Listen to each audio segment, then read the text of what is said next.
Class 10th का Hindi Varnika chapter 5 को हमने कहानी और ऑब्जेक्टिव करा चुके हैं। आज हमने सब्जेक्टिव करा रहे हैं, जो 3 ही ऐसे प्रश्न लिखे हैं और 2-3 प्रश्न और हैं जो कल करा दिया जाएगा। तो अब देखते हैं पहला प्रश्न क्या है और प्रश्न किस तरह का परीक्षा में पूछा जाता है। या हाल ही फिलहाल रविवार को आने वाले रविवार को टेस्ट लिया जाएगा, जिसमें किस तरह के प्रश्न आएगा। तो पहला प्रश्न क्या है, सीता अपने ही घर में क्यों घुटन महसूस करती है। सीता अपने ही घर में क्यों घुटन महसूस करती है, पहला प्रश्न ये है। देखो क्या लिखा गया है। सीता के 3 पुत्र ने नियम बनाया कि माँ के बारी बारी एक ही महीने सबके यहाँ रहेगी। यानी सीता के 3 पुत्र थे, तीनों पुत्र मिलकर, यानी यह नियम सबसे पहले बनाने वाले में से कैलाश थे। यानी तीनों के सम्मिलित रूप से ही यह नियम बनाया गया कि माँ बारी बारी से, यानी प्रत्येक महीना आज हमारा के यहाँ तो कल अगला के यहाँ, तीनों के यहाँ खाएगी। यह नियम बनाया गया था।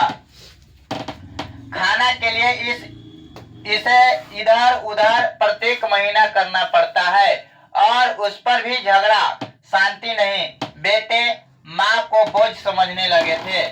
यानी महीना पर बांध भी दिया गया था कि अगले महीना में आपको वहां जाना, आपको यहाँ जाना थे, इस बेटा के यहाँ जाना होगा, तो अगला महीना उस बेटा के यहाँ जाना होगा।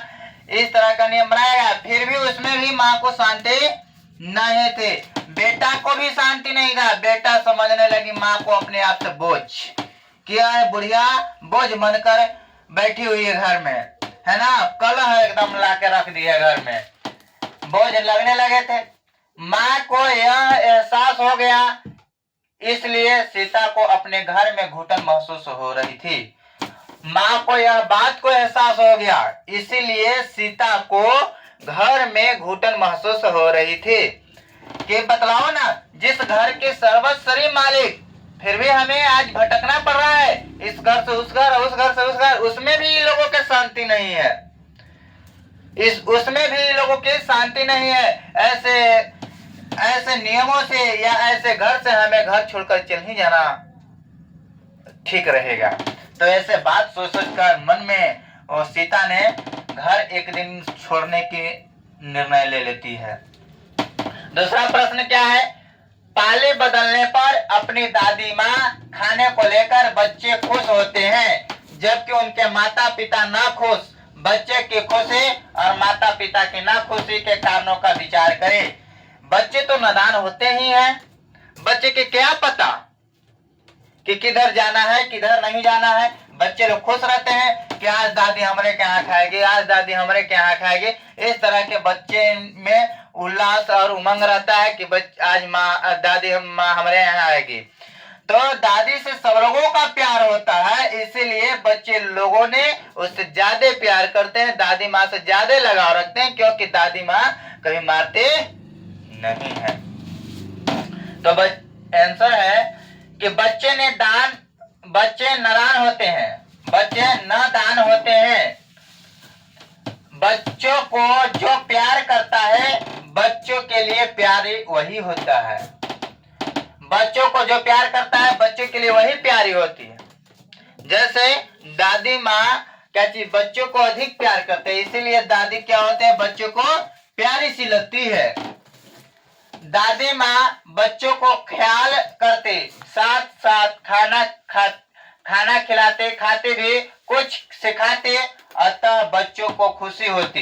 यानी दादी माँ सुदित खाने रात में 2-4 पहेलियां भी सुना दी करती है, या खिलाड़ी 2-4 पहेलियां भी बुझाती है, 2-4 किस्सा कहानी भी सुनाती है।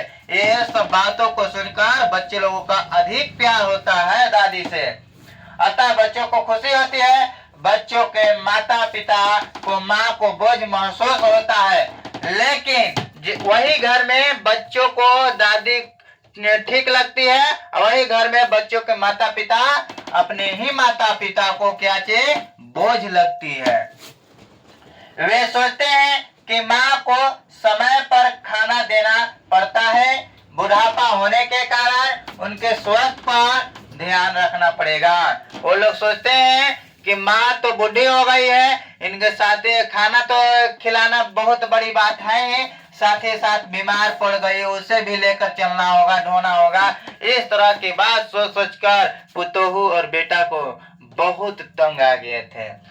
तो क्या खानों खिलाने से इनकार कर दिया एक दिन ये लोगों ने। फिर क्या बांध दिया, 50-50 रुपया, कि 50 रुपया देंगे और आप अलग खाना बनाइए। तो ये सबसे तंग आकर दादी ने क्या चाहिए, यानी माँ, कैलाश के माँ हो और बच्चे लोगों की दादी, ये कैलाश की माँ ने यानी सीता घर छोड़ने का निर्णय ले ले और एक दिन अंततः घर छोड़ देती है।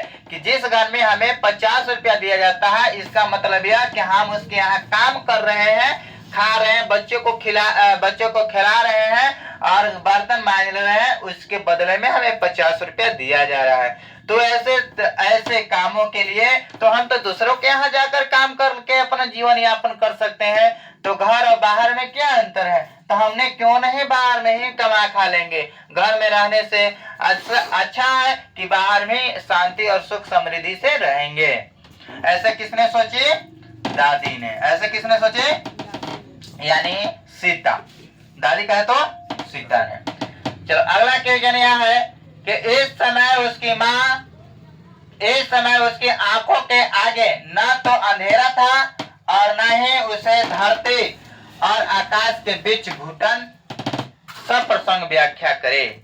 यानी उस समय सीता को लग रहा था कि आसमान बहुत बड़े हो गया है और धरती छोटा सिकुड़ गया है। इस तरह का मन में विचार आया था, उसका प्रसंग लिखना है। क्या है कि सीता जब घर छोड़कर चली तो उसमें हिम्मत आ गई।